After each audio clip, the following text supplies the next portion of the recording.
Welcome to this class on Neuroscience of Human Movement. So, in this class we will discuss a specific disorder of basal ganglia, that is Parkinson's disease. One particular model of Parkinson's disease and whatever little pathophysiology of Parkinson's disease that we know about. So, in this class we will discuss the rate model of Parkinson's disease and pathophysiology of Parkinson's disease.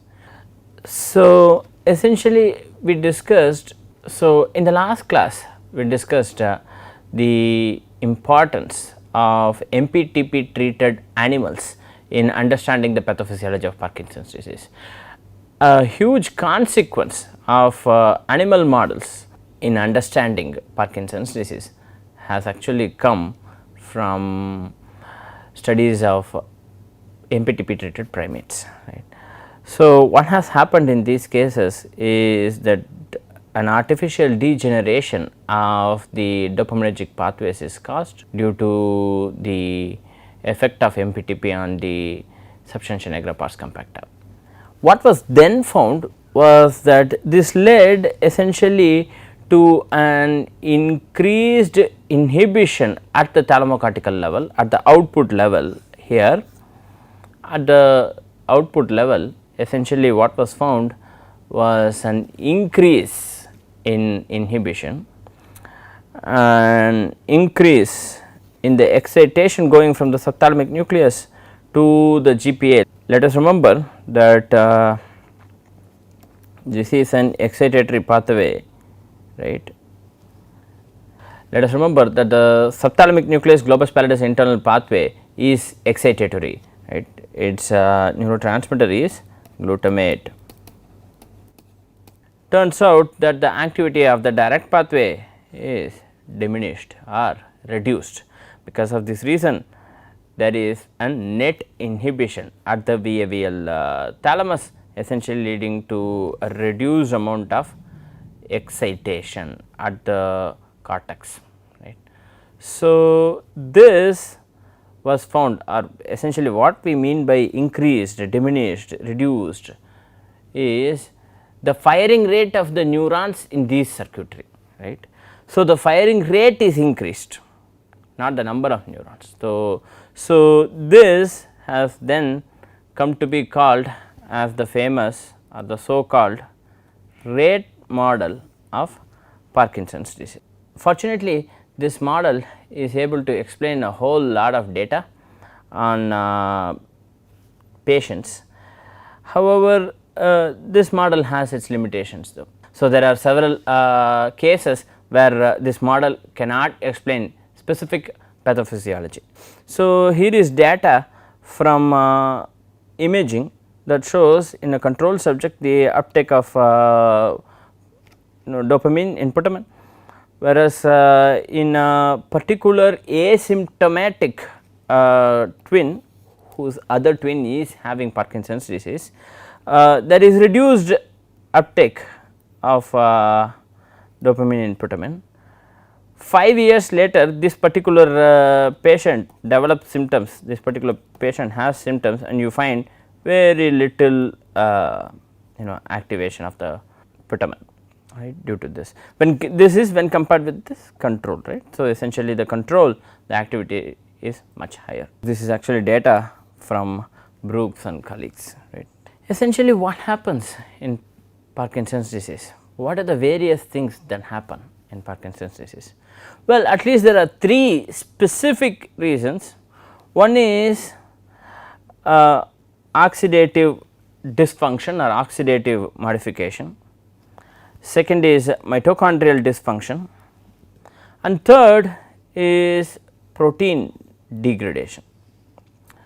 So, note all these 3 are interconnected with each other. So, you see there are specific reasons why one is connected with 2, as in oxidative modifications and mitochondrial dysfunction are connected in a two-way street, and mitochondrial dysfunction and protein degradation are also connected, and protein degradation and oxidative modification are also connected, right.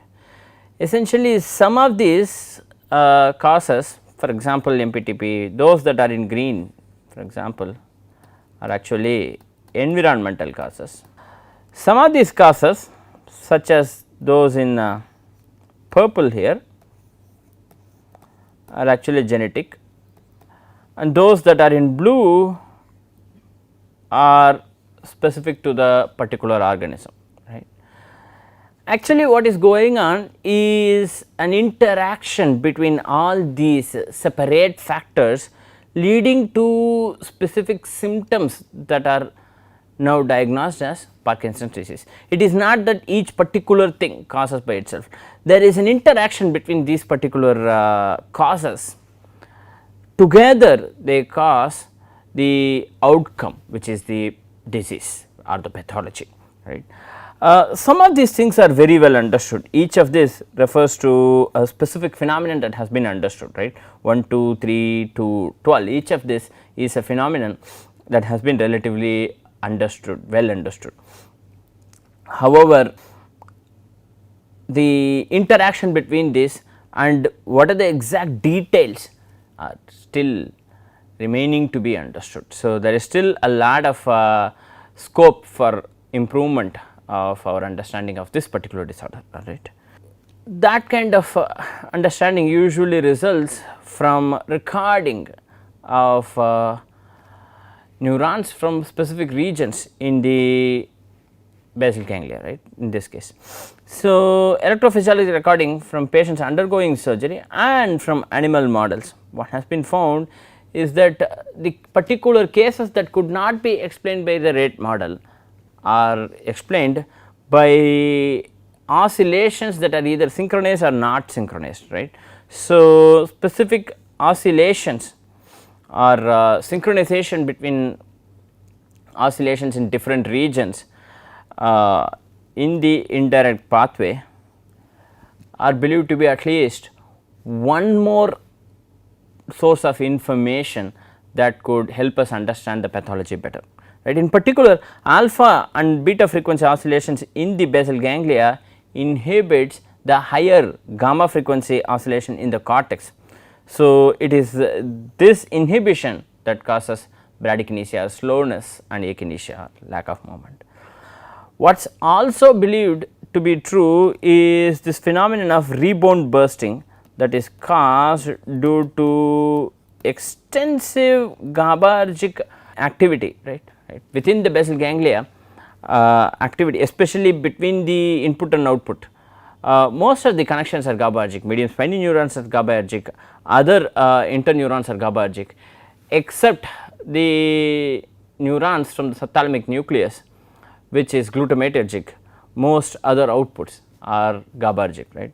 So, this interplay between GABAergic neurons somehow cause a reset, a sort of a reset that probably affects the motor circuit. This phenomenon is called as rebound bursting. I am leaving the details for you to read, but this is called as rebound bursting. So, in summary, what we have seen is the important role of dopamine in Parkinson's disease. Essentially, the rate model of Parkinson's disease, in the absence of dopamine, what happens is that the indirect pathway becomes more active and the direct pathway becomes less active, essentially leading to an increased inhibition at the thalamocortical level, right, and the pathophysiology of Parkinson's disease.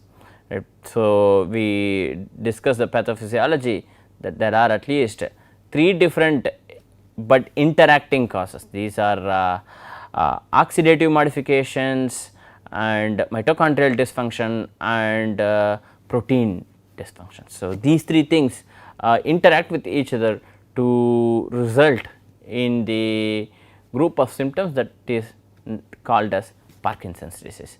A lot more remains to be understood. So, unless and until we understand the pathophysiology clearly, therapeutic approaches are difficult to develop, right. So, a lot more remains to be understood.